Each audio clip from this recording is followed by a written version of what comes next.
Graça e paz, meus queridos irmãos, esse é o nosso tempo com Deus de hoje, a palavra de Deus para minha e para sua vida. Deus, sara esta nação, porque o teu povo aqui nesta noite clama por esse perdão.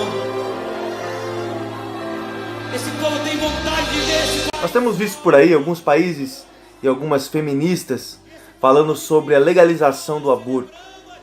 E eu vi um vídeo recentemente em um dos países em que foi liberado o aborto, em que muitas mulheres estavam ali reunidas numa praça, esperando a determinação da justiça.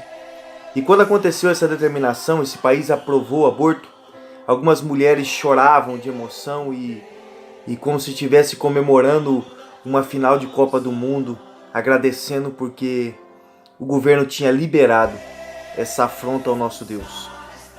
Salmo 139, no versículo 16, diz assim: Os teus olhos me viram a substância ainda informe, e no teu livro foram escritos todos os meus dias, cada um deles escrito e determinado, quando nenhum deles havia ainda.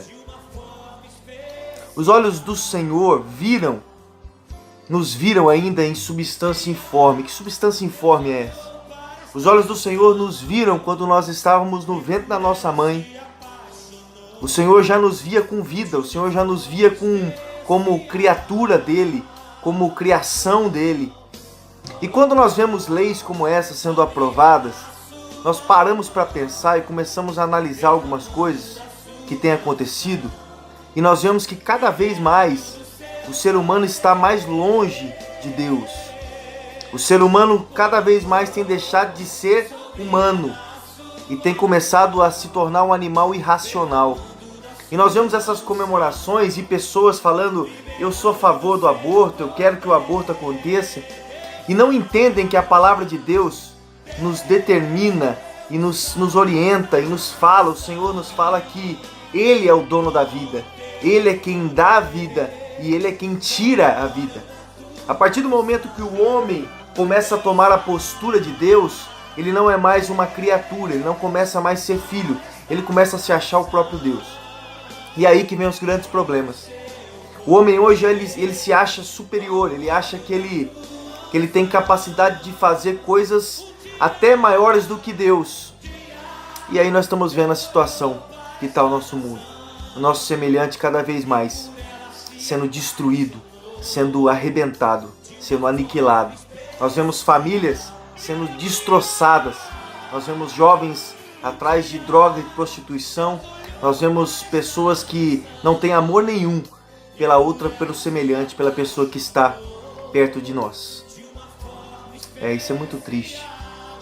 Mas ainda bem que nós ainda temos um povo que se chama pelo teu nome. Está lá em 2 Crônicas 7.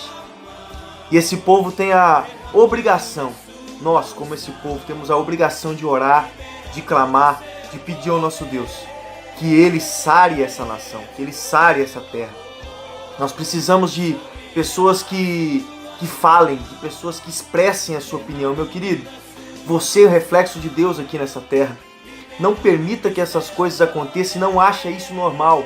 Romanos 12:2 diz que nós não devemos nos conformar com esse mundo, mas transformar pela renovação da vossa mente. Amados, quando nós somos renovados por Cristo, agora, a partir de agora, nós temos que renovar as pessoas que pensam dessa maneira. Pessoas que têm tido comportamento um tanto quanto indecente, comportamentos esses que não agradam ao Senhor. Lembre-se disso. Quando alguém falar para você sobre aborto, ou quando alguém falar para você sobre essas questões, lembre-se sempre disso. Os olhos do Senhor nos viram em substância ainda informe. O Senhor já nos considera uma vida a partir do feto. E se Deus nos considera uma vida, você que é reflexo de Deus, também deve considerar uma vida. Por isso que nós somos totalmente contra o aborto, e a favor da vida, a favor de Jesus Cristo. Porque Ele diz que Ele é a vida. Deus abençoe sua vida, Deus abençoe sua família. Aqueles que têm a opinião contrária, orem por eles, clame por eles. Peça para que o Senhor sare a nossa nação. Nós precisamos disso. Nós precisamos não de um governante, nós precisamos de um Deus que governa essa nação. Que Deus nos abençoe, no nome de Jesus.